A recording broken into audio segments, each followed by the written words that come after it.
السلام علیکم ورحمۃ اللہ وبرکاتہ۔ میرے پیارے آقا علیہ الصلاۃ والتسلیم کے پیردیوانوں، خاتون جنت حضرت فاطمۃ الزہرا رضی اللہ تعالیٰ عنہا کی کنیزوں، سچی حکایات کے تیسرے باب سے ہم انبیاء علیہم السلام کے تعلق سے حکایات سماعت کر رہے ہیں۔ سچی حکایات کے 32ویں ایپیسوڈ اور 32ویں درس میں ہم آپ سب کا خیر مقدم کرتے ہیں۔ جو لوگ ہمارے ساتھ نئے جڑ رہے ہیں، ہم ان سے گزارش کریں گے ہمارے تمام ایپیسوڈز کو سننے کے لیے یوٹیوب پر SDI آڈیو چینل کو آپ ضرور سبسکرائب کریں، بیل آئیکن پر کلک کریں، لائک، شیئر، کمنٹس کرتے رہیں تاکہ ہماری حوصلہ افزائی بھی ہو، ہمارا پیغام آپ کے ذریعے عام بھی ہو اور اس کار خیر کا آپ بھی حصہ بن سکیں۔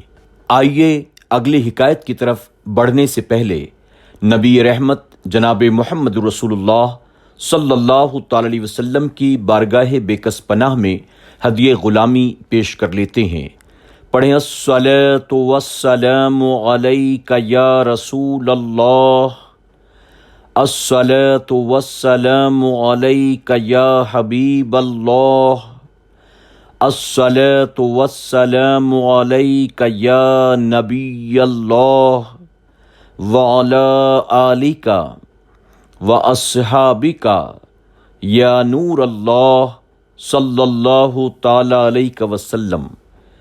حکایت نمبر 93۔ حضرت سلیمان علیہ السلام کا فیصلہ۔ حضرت داؤد علیہ السلام کی عدالت میں دو شخص حاضر ہوئے۔ ایک نے یہ دعویٰ کیا کہ اس دوسرے شخص کی بکریاں رات کو میرے کھیت میں گھس گئیں اور انہوں نے میرا سارا کھیت کھا لیا۔ حضرت داؤد علیہ السلام نے یہ فیصلہ دیا کہ سب بکریاں کھیت والے کو دے دی جائیں۔ ان بکریوں کی قیمت کھیت کے نقصان کے برابر تھیں۔ جب وہ دونوں واپس ہوئے تو حضرت سلیمان علیہ السلام سے راستے میں ملاقات ہو گئی۔ ان دونوں نے حضرت سلیمان علیہ السلام کو حضرت داؤد علیہ السلام کا فیصلہ سنایا۔ حضرت سلیمان علیہ السلام نے فرمایا، اس فیصلے سے بہتر ایک اور فیصلہ بھی ہے۔ اس وقت حضرت سلیمان علیہ السلام کی عمر شریف 11 سال کی تھی۔ حضرت داؤد علیہ السلام نے، جو سلیمان علیہ السلام کے والد ہیں، جب اپنے صاحبزادے کی اس بات کو سنا تو سلیمان علیہ السلام کو بلایا اور دریافت کیا، بیٹا وہ کون سا فیصلہ ہے جو اس سے بہتر ہے؟ سلیمان علیہ السلام نے فرمایا، وہ یہ ہے کہ بکریوں والا اس کھیت کی کاشتکاری کرے اور جب تک کھیتی اس حالت کو پہنچے تب تک کھیت والا بکریوں کے دودھ سے فائدہ اٹھائے۔ کھیتی اس حالت میں پہنچ جانے کے بعد کھیتی والے کو کھیتی واپس کر دی جائے اور بکری والے کو اس کی بکریاں واپس کر دی جائیں۔ یہ فیصلہ حضرت داؤد علیہ السلام نے بھی پسند فرمایا۔ سبق: حضرت داؤد علیہ السلام اور حضرت سلیمان علیہ السلام کے یہ دونوں فیصلے ازروئے اجتہاد تھے۔ معلوم ہوا کہ اجتہاد کرنا انبیاء علیہم السلام کی سنت ہے۔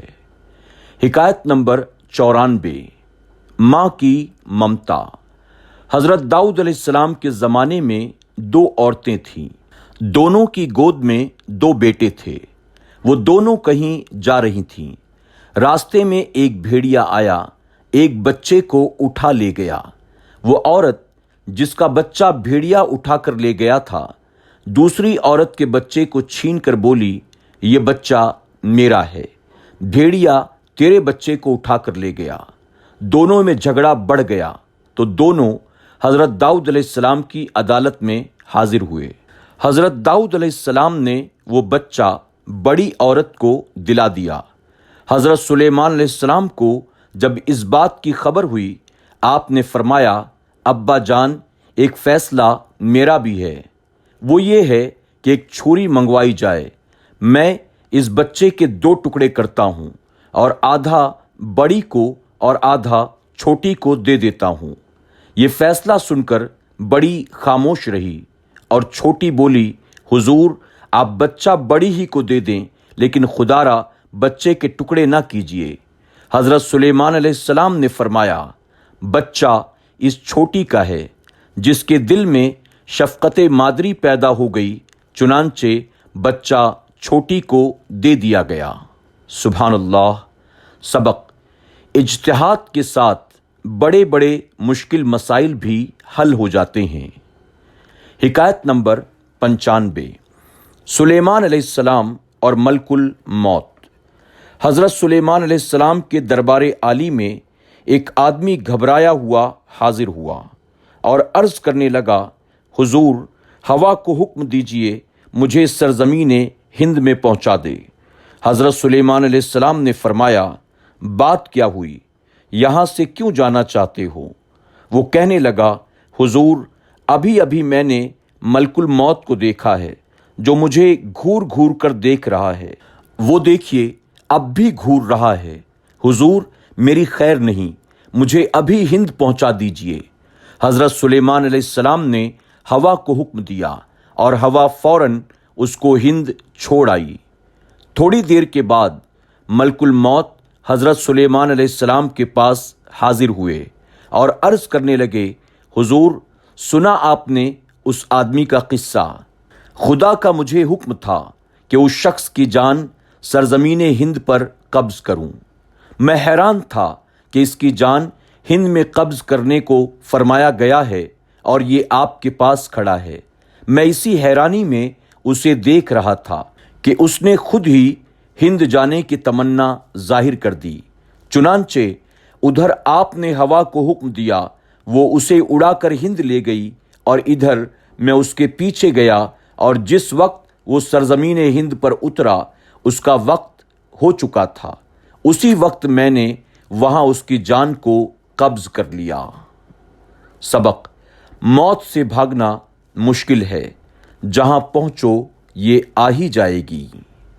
حکایت نمبر 96۔ سوتیلی بیٹی۔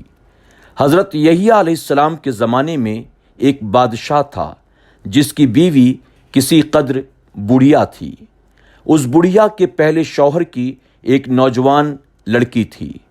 بڑھیا کو یہ شک ہوا، میں تو بوڑھی ہو گئی ہوں، کہیں ایسا نہ ہو کہ یہ بادشاہ کسی غیر عورت سے شادی کر لے اور میری سلطنت جاتی رہے، اس لیے یہ بہتر ہے کہ اپنی جوان لڑکی سے اس کا عقد کرا دوں۔